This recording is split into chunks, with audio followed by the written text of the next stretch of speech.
Everyone, today I want to discuss for you hormone. तो सबसे पहले हमारी बॉडी में एनाबॉलिज्म क्या होता है। एनाबॉलिज्म वो स्थिति है जिसमें हमारी बॉडी कंस्ट्रक्शन की स्टेट के अंदर होती है, कोई भी चीज़ बन रही होती है, जैसे मसल मास गेन होना, हमारा कनेक्टिव टिश्यू गेन होना, चर्बी का भी गेन होना, इसमें ही आता है। एनाबॉलिक 3 प्रकार के हार्मोन्स होते हैं, टेस्टोस्टेरोन, इंसुलिन और ग्रोथ हार्मोन्स।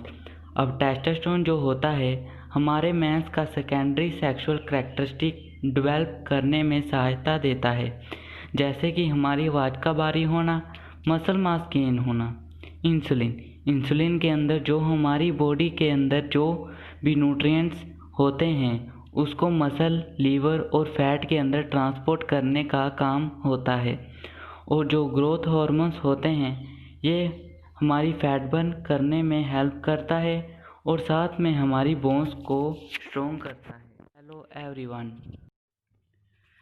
अब हम बात करेंगे कैटाबॉलिक हार्मोन्स के बारे में। कैटाबॉलिज्म क्या है? कैटाबॉलिज्म ब्रेकडाउन की स्थिति ये हमारी बॉडी करती है, जैसे मसल्स का ब्रेकडाउन, फैट का ब्रेकडाउन करना। 2 प्रकार के हार्मोन्स हमारे कैटाबॉलिज्म के हार्मोन में आते हैं। पहला है कोर्टिसोल, दूसरा है ग्लूकागॉन। कोर्टिसोल हमारा फाइट और फ्लाइट हार्मोन के नाम से भी जाना जाता है और हमारे सिंपैथेटिक नर्वस सिस्टम को भी जगाता है। इसके द्वारा हमारी बॉडी को एनर्जी फील होती है और हमारे फ्लैक्सेस अचानक एकदम से तेज हो जाते हैं, किंतु ये हर वक्त निकलता रहेगा तो उससे हमारी बॉडी पे बहुत स्ट्रेस पड़ता है और इवन मसल्स और जॉइंट्स को चोट लगने के चांसेस बढ़ते हैं। ग्लूकागॉन जो होता है ये एक्जैक्टली इंसुलिन का ऑपोजिट है। जिस प्रकार से इंसुलिन हमारे लीवर में, मसल के अंदर और फैट के अंदर न्यूट्रिएंट्स को डालता है, ग्लूकागॉन उसे हमारे ब्लड स्ट्रीम से उसी तरह खींच लेता है। अब हम बात करेंगे दूसरे हार्मोन्स के बारे में। इसमें पहला हार्मोन है IGF, insulin like growth factor human growth hormone उसके काम करने में सहायता देता है, उसको हमारे कनेक्टिव टिश्यू तक पहुंचाकर। उसके बाद थायराइड स्टिमुलेटिंग हार्मोन या फिर टीएसएच, इसका काम है T3 और T4 के हार्मोन्स को रिलीज़ करना। उसके बाद में T3 और T4 का जो काम है वो है हमारी बॉडी के अंदर टेम्परेचर का रेगुलेशन।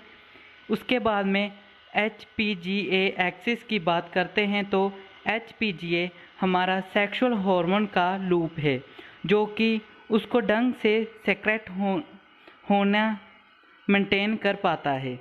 उसके बाद में बात आती है एस्ट्रोजन की।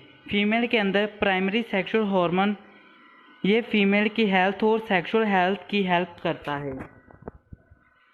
अब हम बात करेंगे प्रोगेस्टेरोन की। प्रोगेस्टेरोन बहुत हद तक एस्ट्रोजन जैसा ही है। इसका मेन इफेक्ट होता है लैक्टेशन और प्रेगनेंसी के संबंध।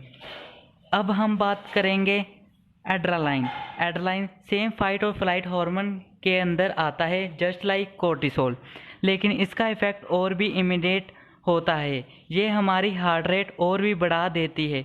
इसका भी रिलीज़ हर वक्त नहीं होने देना चाहिए, सिर्फ ज़रूरत के वक्त इसका रिलीज़ होना चाहिए। उसके बाद में बात आती है डोपामाइन एंड सेरोटोनिन की। तो डोपामाइन हमारे न्यूरॉन ट्रांसमीटर होता है और सेरोटोनिन का इफ़ेक्ट हमारी स्लीप पे होता है। तो इसका अर्थ ये है कि इन दोनों के बिना हमारी बॉडी में एरोबिक एक्टिविटीज़ हो ही नहीं सकती। साथ ही साथ इनका इफ़ेक्ट हमारे मूड पर भी पड़ता है। Thank you. अब हम बात करेंगे